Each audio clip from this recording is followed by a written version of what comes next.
Yo, I am Bongo Ideas and welcome to Critique of the Week. We are paying attention to Daddy Lumba. Is it really the legend of all legends? Sam George versus DStv debacle. What is really the issue there? Then we'll pay attention to Kevin Taylor in Ghana. Can he really visit Kumasi or not?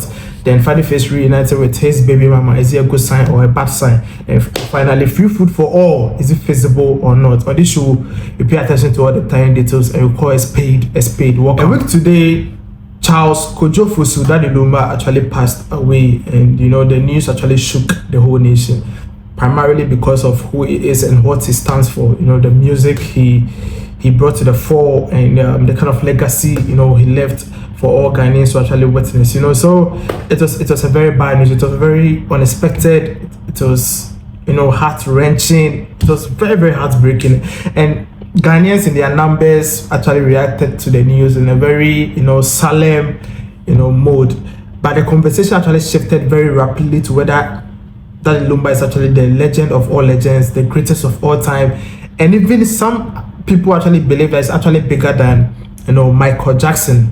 The debate has been about whether Daddy Lumba is actually the greatest of all time, and if Ghana has not really produced someone as big as him, right? So across social media, that has been a conversation, right? For me, I feel it is neither here nor there. It is not a very important discussion to have at this time, because anytime that you have a discussion like that, you are calling for disrespect for Daddy Lumba himself, and also calling for disrespect for others who have paved way, others who have contributed their quota to the whole high life genre in Ghana. Because we can't say Daddy Lumba alone is the connoisseur, is the springboard for the popularization of high life in Ghana. He did his part, we respect that, but you can't actually shit on other legends for what they did for this country as far as high life is concerned, and give all the credit to Daddy Lumba. I feel like the whole credit given to Daddy Lumba is so far-fetched. Daddy Lumba is actually a very big musician across the world and across Ghana, but I think his bigness is actually limited because of the language barrier, the tree barrier with the bar. And even people who make conversations about tree barrier and language barrier, I think it's not really deep, because you have people singing in languages that we are not familiar with. It's not either English or French or any of the popular languages. Their songs resonate with the whole world. People like Angelique Kidjo and others, they've been able to sing in their native languages, and people really accepted them, and they've been able to build a legacy in the bar. So the whole conversation about language barrier is not here. In Ghana, we have a lot of people who have actually come and do great. The likes of Nana Kwame and Pedu, the likes of Pabobo. They did so well, they did so great, probably because they did not sing about sex and maybe bedroom stuff, so people did not really pay attention to them. But those guys actually paved the way. They ensured that high life came to stay, right? So you can't give all the credit to Daddy Lumba. Even for Daddy Lumba's generation, you have the likes of Ofurian Ponsa. In my estimation, Ofurian Ponsa is a better singer than Daddy Lumba, and Ofurian Ponsa is actually a better songwriter, a better all-round musician than Daddy Lumba. You have the likes of Kofi B, the likes of Dada KD, Kofi Nti. Those guys actually came and they did their part. Even Kwabena. So you can't give the whole credit to Daddy Lumba. Daddy Lumba has done his part. He played a very prominent role, but he is not the legend of legends. He's not the greatest of our time. He's not even the greatest in Africa, in West Africa. He's not part of the list. But in our setting in Ghana, we acknowledge him for what he has done, and we pray that he will rest in peace. But bro, Daddy Lumba is never the greatest of all time. He's never the legends of legends. He's part of the list, and he's not even leading the list. We have others who have come and go. Summarizing all this, I just want to state that Daddy Lumba has done his part, others have done their part. If you want to actually have a conversation about who is the greatest of all time as far as our high life and our music genre is concerned, we should be truthful and should pay attention to the research. Daddy Lumba alone can never take the whole credit. There are others who are doing, there are others who have done, and there are others who continue with this baton. He has done his part, and he should rest in peace. The Communication Minister Sam George is actually doing something that we should all be applauding, because he's going so hard on DStv and calling on them to actually reduce the prices for their packages, because since the MDC took power, the cedi has appreciated against the dollar, right? And if DStv usually increase their packages because of the cedi depreciation against the dollar, and now the opposite has happened, then it is just right for them to actually do what? Reduce the packages. But they are not ready.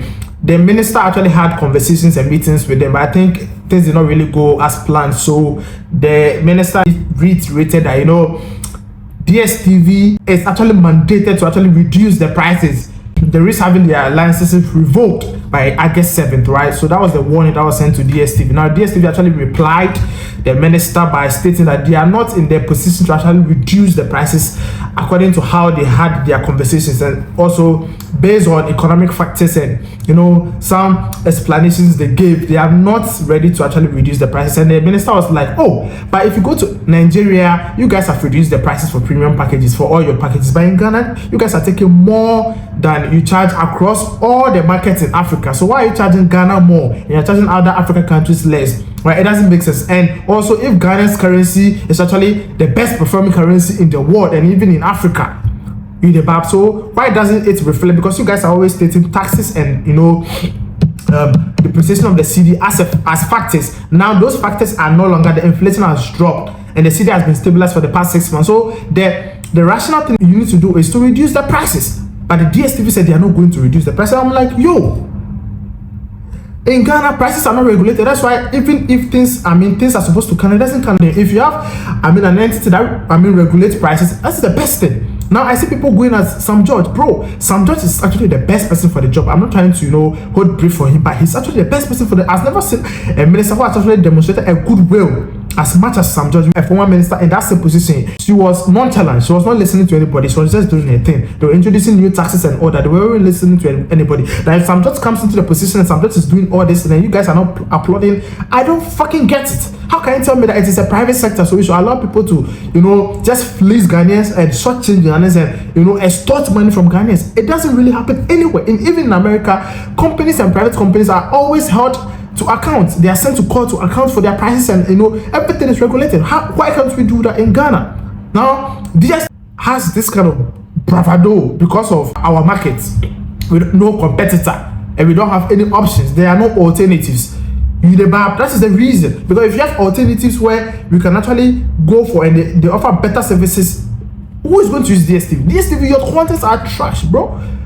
You repeat the same movies for 100 years. You don't introduce anything new apart from soccer, apart from football, Premier League, and UEFA Champions League. You don't offer anything that we should actually be paying those monies for.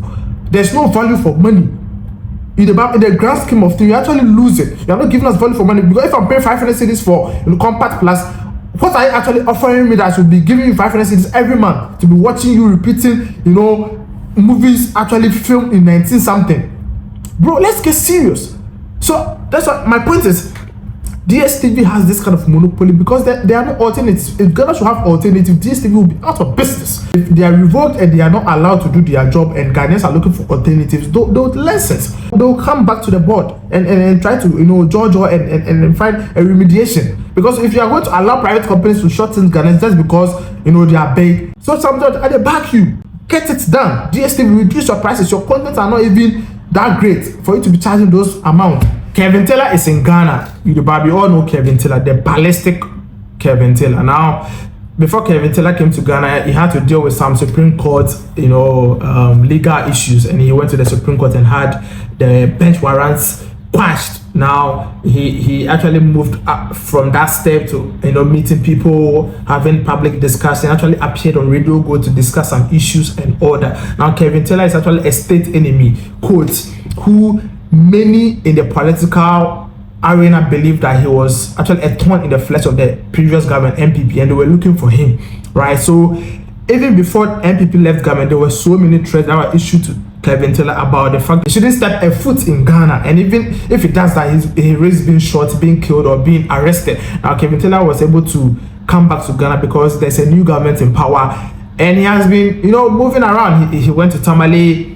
He had a radio discussion, and he even spoke emphatically about the fact that he's ready to move to Kumasi. Kumasi has been declared as a no-go area for Kevin Taylor because of the MPP population in that area, and also, secondly, because of the fact that it is perceived that Kevin Taylor actually went hard on Otumfuo and said unprintable words against him, and the people in that region actually believe that if Kevin Taylor should be welcome to the region, it would be an affront to the power of the king, and the fact that there's no respect and reverence for the Otumfuo, right? So there have been videos where some fanatics of the Ashanti Kingdom have actually issued Kevin Taylor, warnings where they are saying that he is not supposed to actually appear in Kumasi, and if he does that, he risks being shot, being killed, or being arrested. Now, I don't really get it.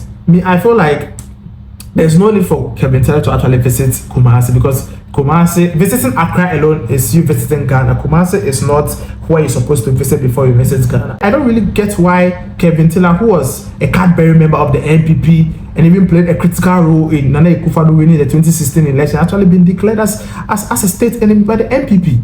I feel in the NPP, anytime somebody says anything against them, they go against the person. There are so many examples that you can give. Even Kennedy Japan today, who is vying for position, it has been articulated so emphatically that because of some of the things he said against NPP, people in the NPP do not think he should actually be elected to lead the NPP.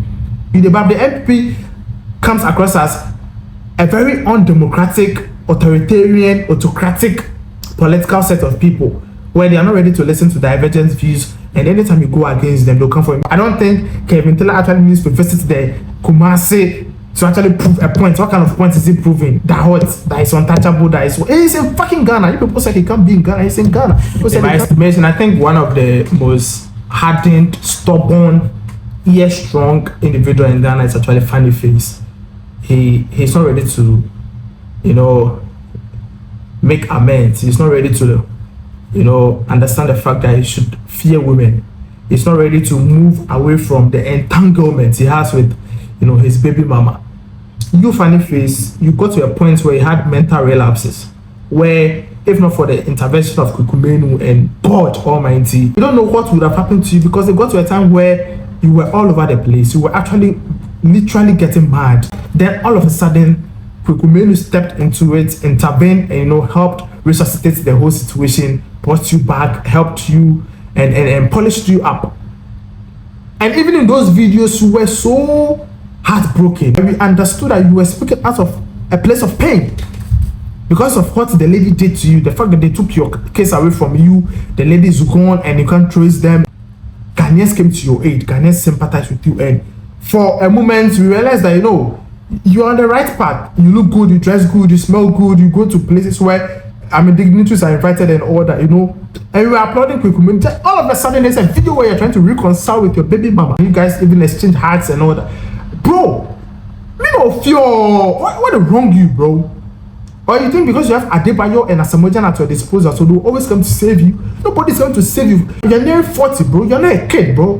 Why do you always want to do things that will put you in a situation where you always be seeking for public sympathy and people should come to your aid and all that?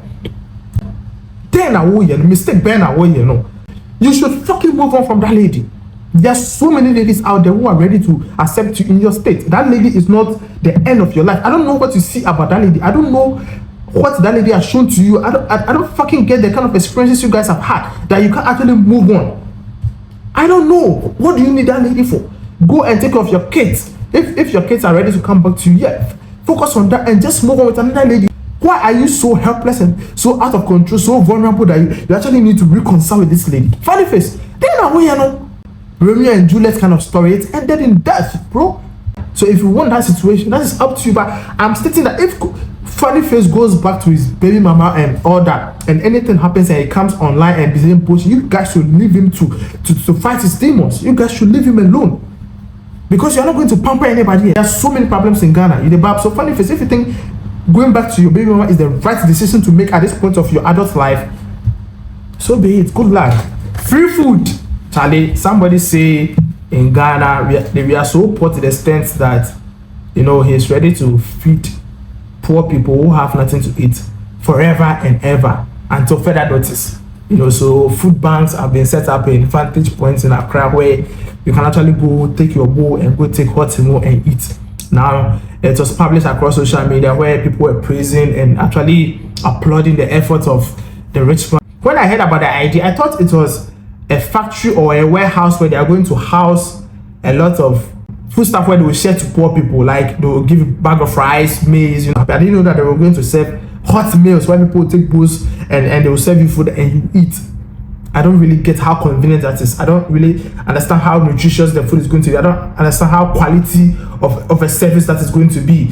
And also the part where they need to produce their Ghana cards, I don't really get it. Why do they need to, provide a statutory identity card in order to get free food? You said the thing is free. If the thing is free, why should anybody produce anything? Because anything that is free comes with no condition at all, no terms and conditions. So if you attach terms and conditions to anything, then you can't call the thing free. Producing a Ghana card alone actually tells that it is not free. Why do you need Ghana card? For Ghana card is actually used for important, governmental issues, like, fixing some problems and getting some documents and all that. So why should you use Ghana card to actually go get a free food? Giving out your details to someone because of free food, like, who does that? Even for banks, it has been announced by the Bank of Ghana that we should not, actually use our Ghana card for any kind of transaction at the bureau, at the banks, or any financial institution. So why should people produce their Ghana card before they can get food for free? But I advise that don't do that. Go for your food. If the food will not be given to you, go back. But my point is, even Bill Gates and Elon Musk, they don't offer free food all year long. If you have money, offer subsidies. You can even support livelihood empowerment against poverty that the government is running. You can support that, help people set up businesses, teach people how to fish. You don't give people fish, bro. It is a misplaced priority. How are you going to sustain? At what point are you going to stop this initiative? What is the motive? What is the thinking behind it? What is the source of money? What is the source of funding? Are you doing this out of your own pocket, out of your own will? There are so many questions. But the biggest question is, why Ghana card if it is free? Free food for a country as poor as Ghana will be seen as a good initiative because of the poverty mentality in this part of our world. Giving people free food is much ado about nothing. It's a misplaced priority. It is not the best utilization of resources. So, bro, if you're listening to me, have a rating. I have nothing against you, but bro, it is not the best thing you can use your money for. On Critic of the Week, pay attention to the tiny details. And we call a spade. On this show, do you know what we do? We choose conviction over convenience. Let's do this another time. And bongo ideas.